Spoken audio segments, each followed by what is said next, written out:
I encara avui són visibles les empremtes d'esta última dana al Baix Maestrat, amb especial incidència a Benicarló, on es van acumular més de 140 litres en només unes hores. La pluja deixa desenes de baixos de vivendes i negocis negats, cultius destrossats i 14 rescats. De nit i de dia continuen traient aigua als bombers al Baix Maestrat.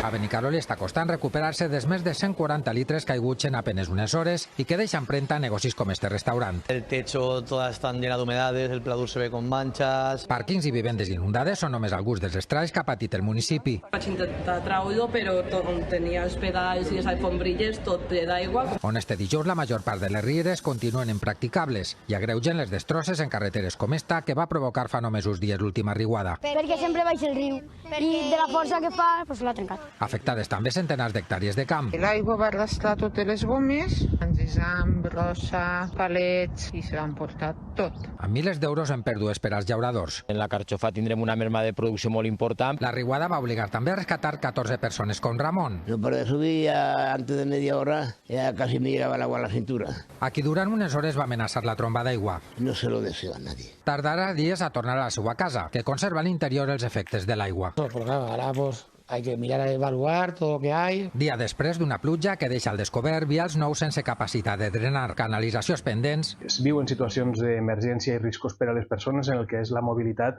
i per això cal urgentment planificar adequadament. O un pla d'inundacions 6 anys sense actualitzar.